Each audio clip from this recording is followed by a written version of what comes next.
Hello WhatsApp guys, কি অবস্থা সবার? ইটস মি জিসান আর আপনারা দেখতেছেন জিসান খান সস্তা ব্লগ। আজকে আমি চলে আসছি মুজাফফর গার্ডেন অ্যান্ড রিসর্টে।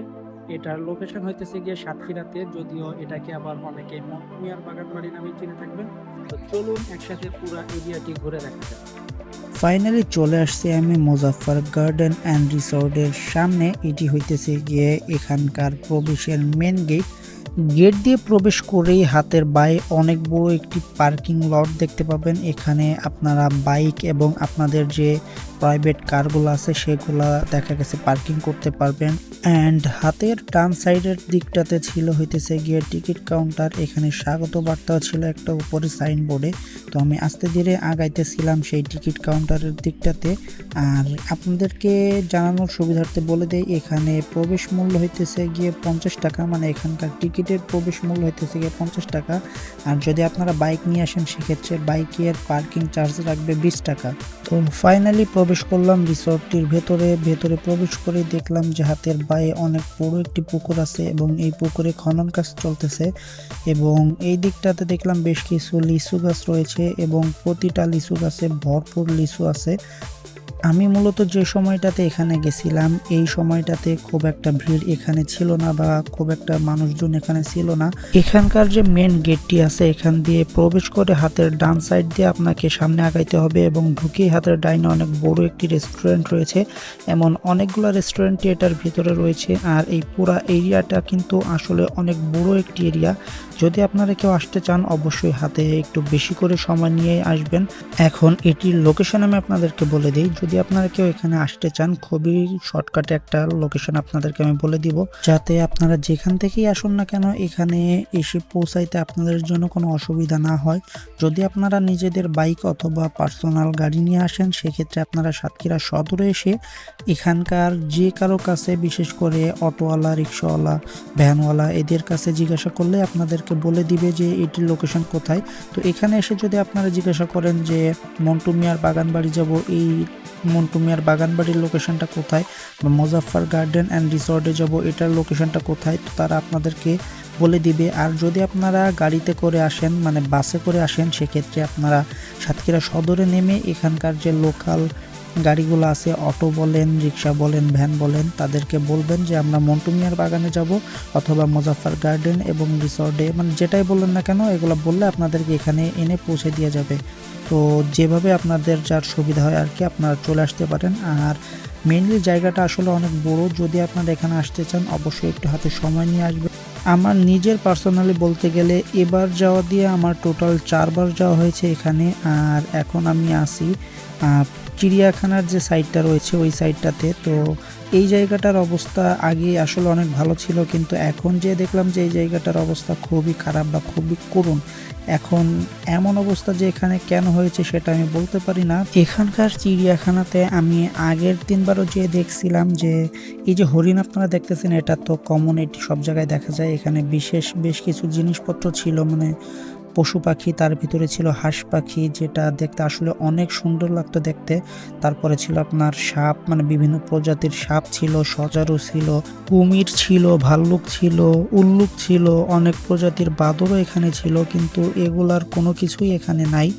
আর এখন যে খাঁচাটি দেখতেছেন এই খাঁচাটির ভেতরেই আগে হাঁস পাখি ছিল, যেটা দেখতে আসলে অনেক সুন্দর লাগতো। বর্তমানে এখানে যে দেখলাম যে এখানকার ভেতরে জাস্ট কিছু ময়ূর শুয়ে আছে, তাছাড়া তেমন কোনো কিছু এখানে আর নাই।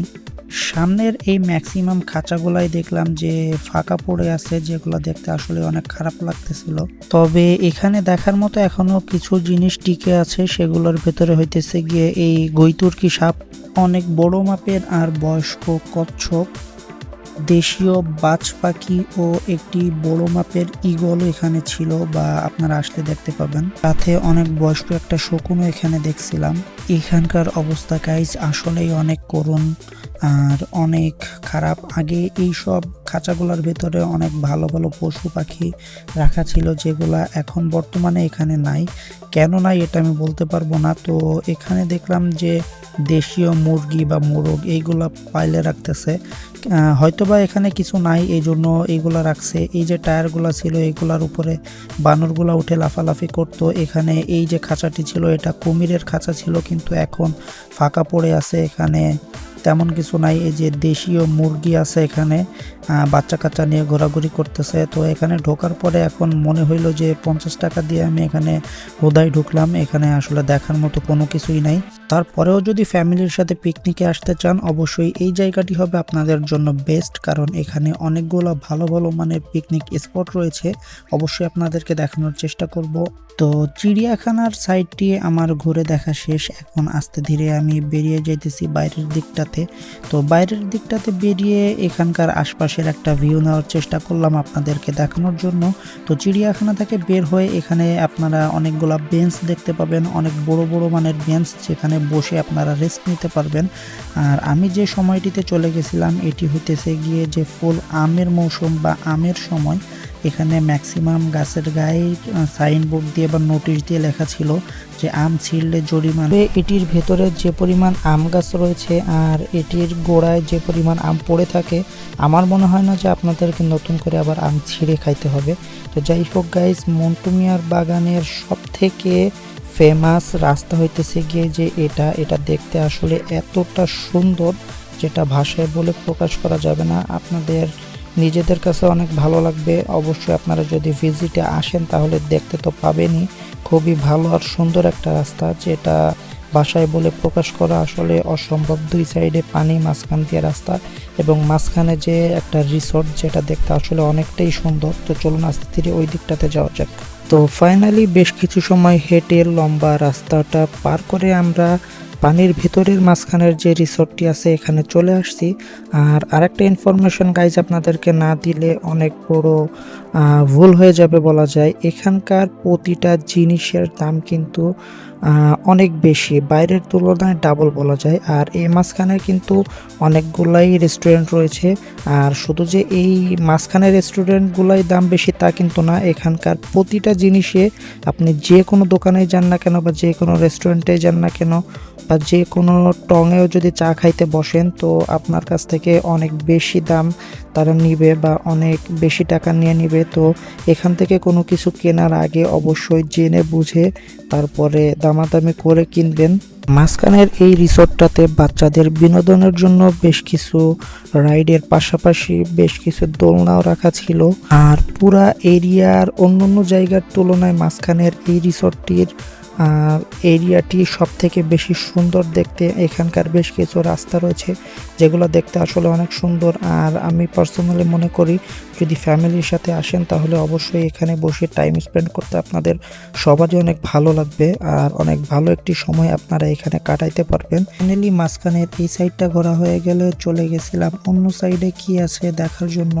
তো এই দিকটাতে এসে দেখলাম যে অনেক বড় একটা ঝর্ণা রয়েছে, কিন্তু এই পুরো এরিয়াটি ফাঁকা হয়ে আছে, কোনো পানি নাই এখানে একটি দেখলাম নোটিশ বোর্ড দেওয়া ছিল, আপনাদের প্রয়োজন বোধ মনে হলে অবশ্যই আপনারা পড়ে নিতে পারেন।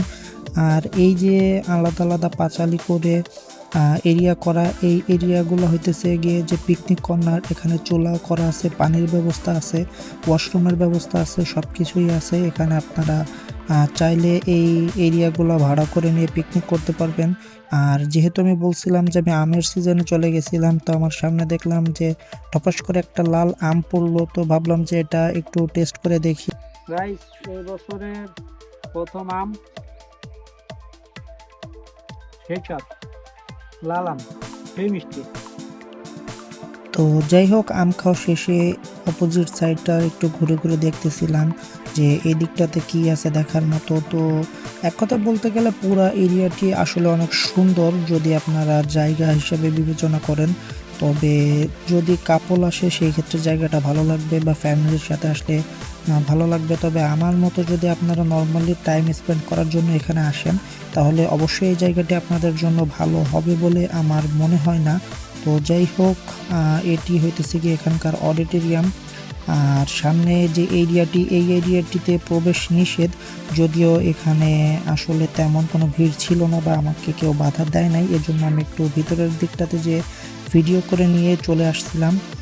আমার মতো জাস্ট টাইম স্পেন্ড করার জন্য এই জায়গাটিতে আসলে খুব একটা ভালো হবে বলে আমার মনে হয় না, বাট ফ্যামিলি ফ্রেন্ড অথবা কাপলরা এখানে আসলে অনেক ভালো টাইম স্পেন্ড করতে পারবেন। যাই হোক গাইজ, আজকের ভিডিও এতটুকুই, দেখা হবে নেক্সট ভিডিওতে।